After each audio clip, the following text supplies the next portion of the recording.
Hey guys, I wanted to discuss NIACL share today.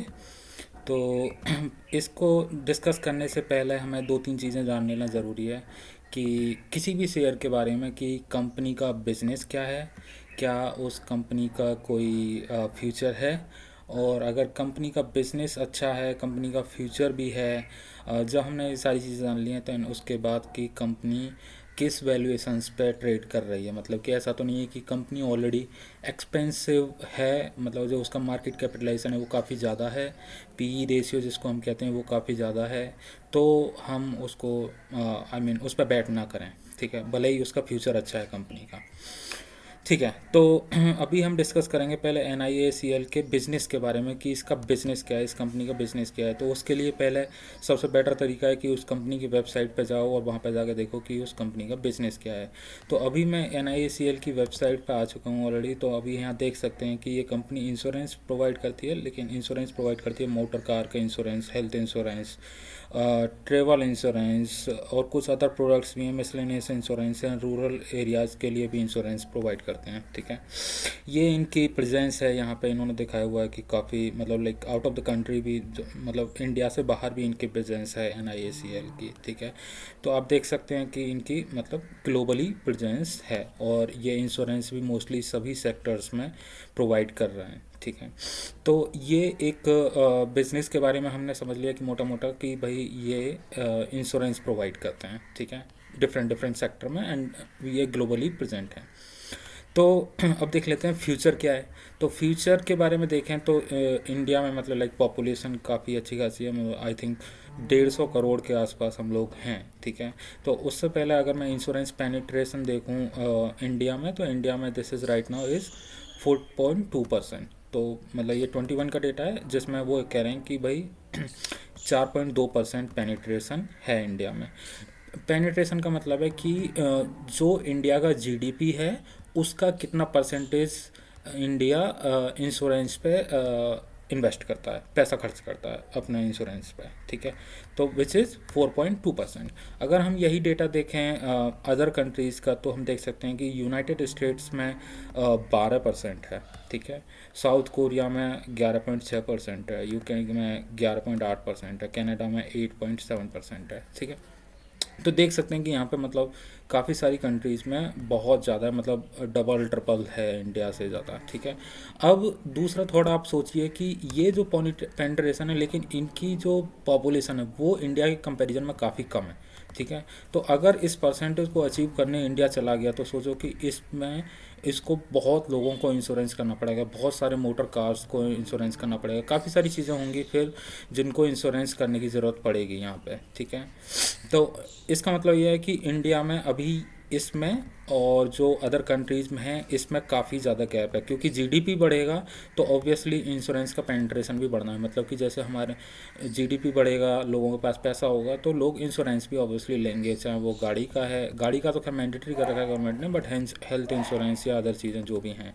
और ये company basically companies से भी डायरेक्ट टाई अप करती है, मतलब लाइक जो कंपनीज़ हैं उनके एम्प्लॉयज़ को इंश्योरेंस देने के लिए। ठीक है, so they have great business. I have personally got their services actually, and their services was great.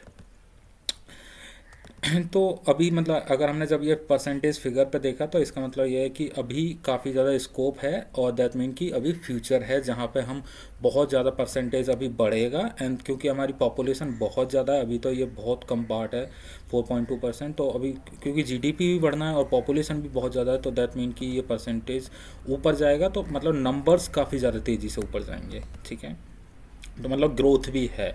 ठीक है, अब ठीक है, ग्रोथ भी है, बिजनेस भी अच्छा है, बिजनेस हम समझ चुके हैं। तो अब देख लेते हैं कि इस कंपनी का कैसा सिस्टम है, मतलब लाइक कैसे प्रॉफिट कर रही है, ये कितना प्रॉफिट कर रही है, कितना लॉस कर रही है, कितना इसके पास रिजर्व है, ये सब चीज़ें चेक कर लेते हैं। तो करंटली अगर हम देखें तो कंपनी का मार्केट कैपिटलाइजेशन है 18,500 करोड़। ठीक है, जो स्टॉक का पीई है दैट इज़ 19। ठीक है, बुक वैल्यू देखें तो कंपनी की 214 रुपये है एंड करंट प्राइस इज़ 130, ठीक है। तो इसका मतलब ये है कि बुक वैल्यू अगर मतलब कि अगर हम ऐसी कंपनी बनाने जाएं तो हमें एक शेयर के लिए 214 रुपये की खर्चने पड़ेंगे, ठीक है, जबकि हमें ये शेयर प्राइस इस टाइम मिल रहा है 113 रुपये का, ठीक है। अब इसका हाई और लो देखें, यदि 52 वीक हाई और 52 वीक लो, तो 52 वीक हाई था 183 एंड जो 52 वीक लो है दैट इज़ 109, ठीक है। कुछ अदर पैरामीटर्स देख सकते हैं। डेब्ट to equity is zero, that mean कि कंपनी पे कोई बाहर से लोन नहीं ले रखा है, इसने किसी बैंक से कोई कर्जा नहीं है, ठीक है। दिस इज कम्प्लीटली डेब्ट फ्री कंपनी। तो डेब्ट फ्री का मतलब बहुत ज़्यादा मैटर करता है। जैसे सपोज करो अभी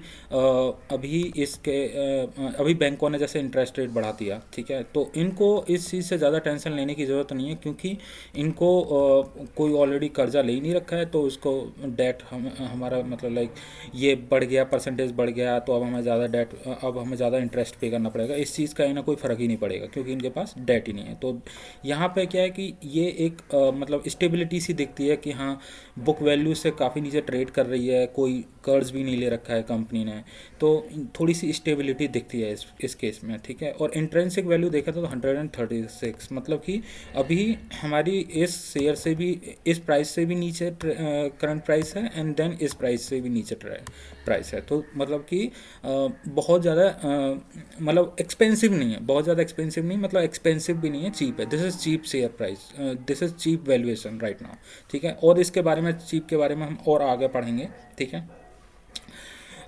तो यहाँ पे देख सकते हैं, मतलब दिस इज़ गवर्नमेंट कंपनी जहाँ पे president of India is holding around 86%, ठीक है। तो वो आप देख सकते हैं कि प्रमोटर होल्डिंग इज़ 85.4%, ठीक है।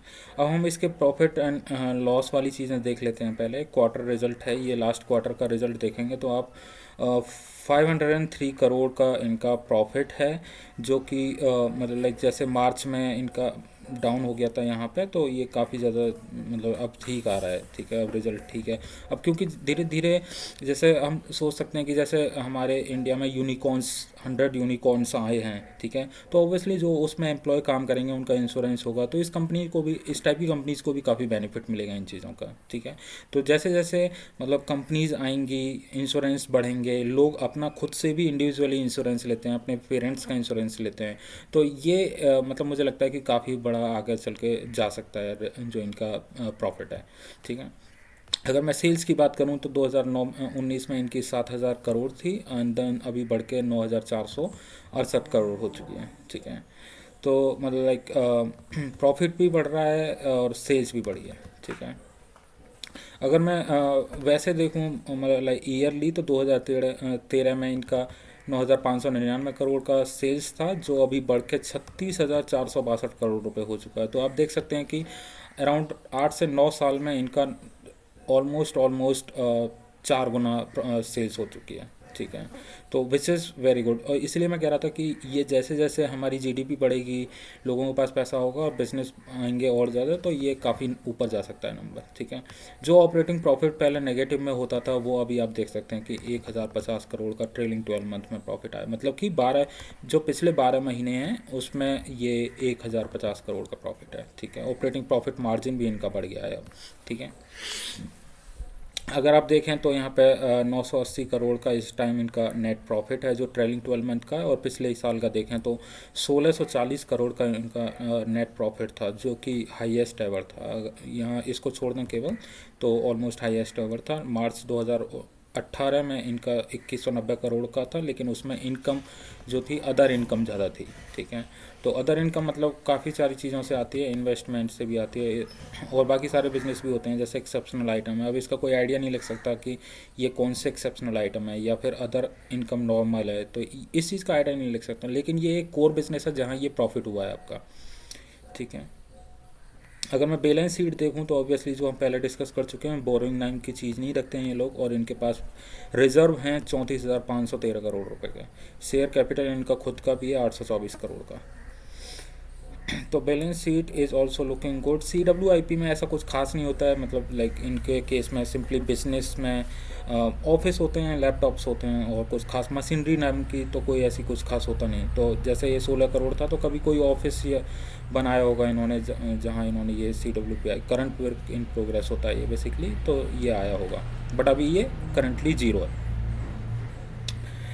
कैश फ्लोज देखें तो 7,777 करोड़ का कैश फ्लोज है। दैट मीन कि कैश भी अब ये अपनी इसमें बुक में दिखा रहे हैं। तो 700, ये नहीं है कि कहीं प्रॉफिट हुआ लेकिन कैश में फिर भी जो माल उठाया ही जा रहा है, पैसा निकाला ही जा रहा है, ऐसा नहीं है। 770 करोड़ का इनके पास कैश फॉर ऑपरेटिंग एक्टिविटी भी था।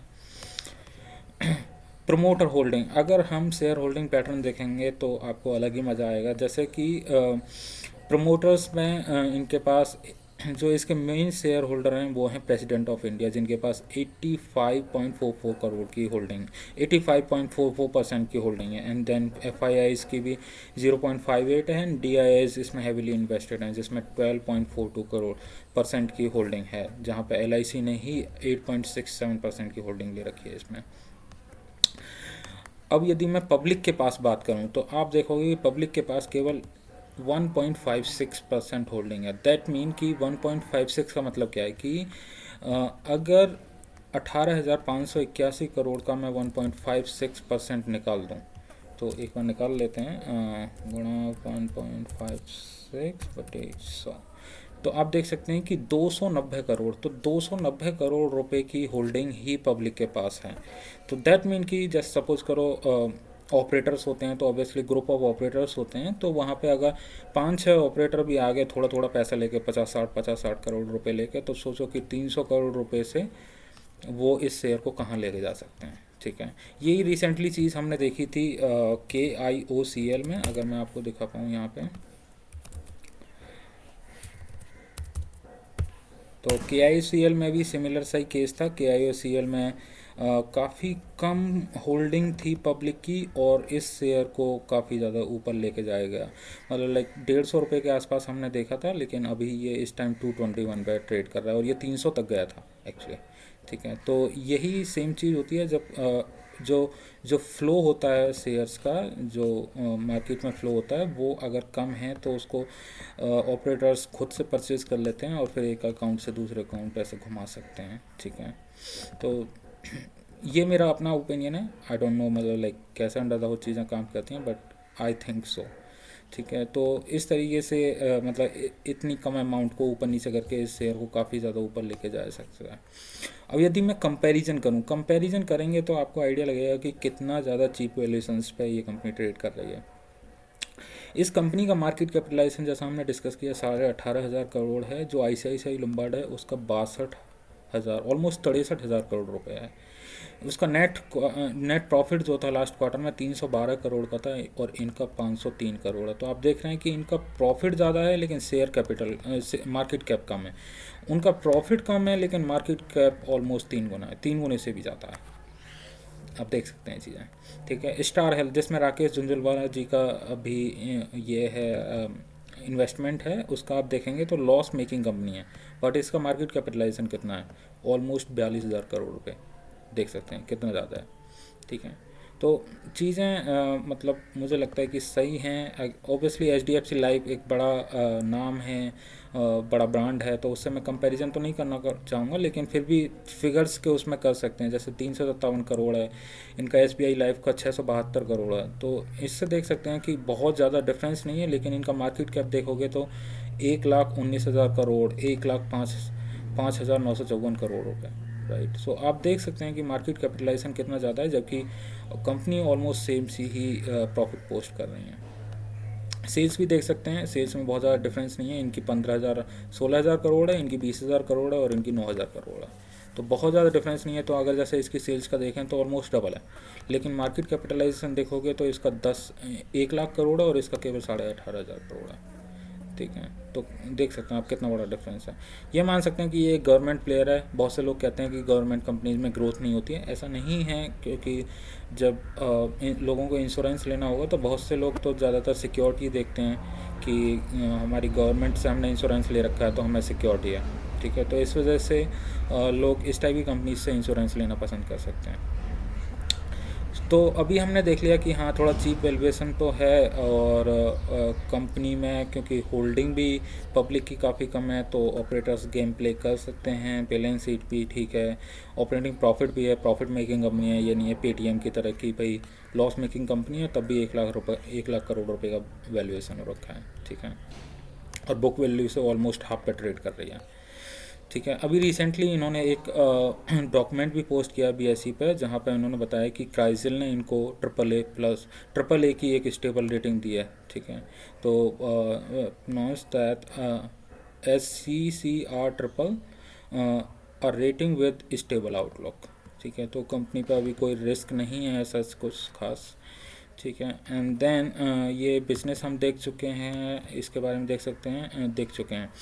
अब इसके अलावा मैं एक कंपैरिजन और करना चाहूँगा, आजकल जो काफ़ी ज़्यादा मार्केट में LIC का है, क्योंकि उसका IPO आ रहा है। ठीक है, तो मैं LIC का यदि मैं आप लोगों को थोड़ा प्रॉफिट को दिखाऊं अगर, तो LIC का अगर हम प्रॉफिट देखें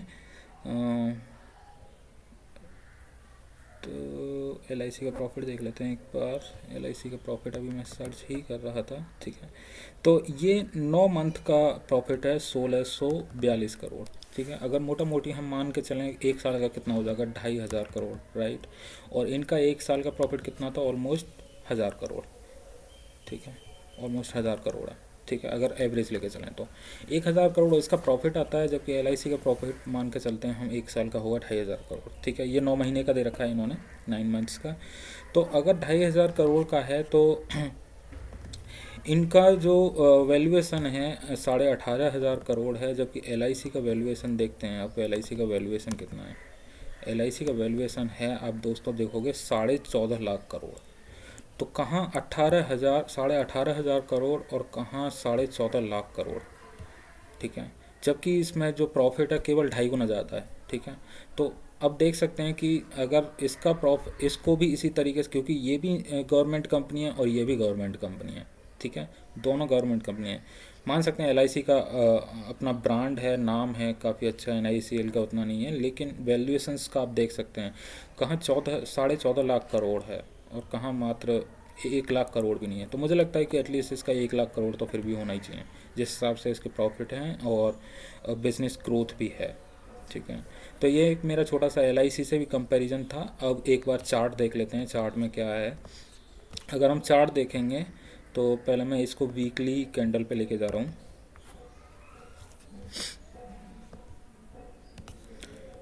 तो कंपनी कभी हाईएस्ट 375 पे ट्रेड करती थी और आजकल ये कंपनी ट्रेड कर रही है मात्र 112 रुपये पे। तो एक तो कंपनी का शेयर प्राइस काफ़ी नीचे आ चुका है और कंपनीज़ के कंपैरिजन में मार्केट कैपिटलाइजेशन काफ़ी कम लग रहा है। और अगर हम लास्ट ट्रेडिंग डे की बात करें, लास्ट ट्रेडिंग डे पे आप देख सकते हैं कि मार्केट में नेगेटिव सेंटिमेंट्स थे, ये शेयर प्राइस भी उसके साथ नीचे गया, लेकिन लास्ट में जाके मार्केट रिकवर नहीं हुआ, बट ये शेयर प्राइस वापस आ गया। ठीक है, तो दैट मीन कि यहाँ पे कोई है जो इसको इससे नीचे नहीं जाने दे रहा है, ऐसा मुझे लगता है। हो भी सकता है ऐसा ना हो, बट ऐसा मुझे लग रहा है कि इसको इससे नीचे नहीं जाने दे रहा है। ये एक सपोर्ट है यहाँ पे, जहाँ ये सपोर्ट ले रहा है, पहले यहाँ सपोर्ट लिया है, फिर यहाँ सपोर्ट लिया है, फिर यहाँ लिया है और फिर से यहाँ लिया है।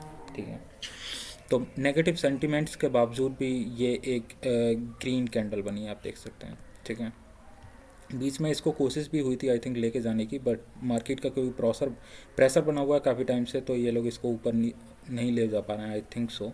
बट ठीक है, अगर अगर प्रेशर और भी बना रहता है तो आई थिंक कि ये यहाँ तक आ सकता है, इस सपोर्ट तक, 100 रुपये के आसपास तक, एंड देन यहाँ पे मेरे ख्याल से कंसोलिडेशन अच्छा खासा हो सकता है। अभी ये यहाँ पे कंसोलिडेशन कर रहा है। तो फॉर एग्जांपल अगर मुझे 200 रुपये लगाने हैं तो मैं 100 रुपये इस करंट लेवल पे लगा सकता हूँ, एंड देन जो बाकी मेरे 100 रुपये होंगे उसको मैं इस लेवल पे लगा सकता हूँ। ठीक है, क्योंकि लाइक मार्केट में सेफ लग रहा है इसको, इस पे ट्रेड करना, इस पे बैट करना, तो I think this can be good choice to bat. But this is not a recommendation, this is just my analysis. आप अपने अकॉर्डिंग ट्रेड करेंगे, अपने अकॉर्डिंग सोचेंगे, अपने फाइनेंशियल एडवाइज़र से सलाह लेंगे, एंड तभी ट्रेड करेंगे। मार्केट बहुत ज़्यादा रिस्की है, तो अपने हिसाब से ट्रेड करें। धन्यवाद।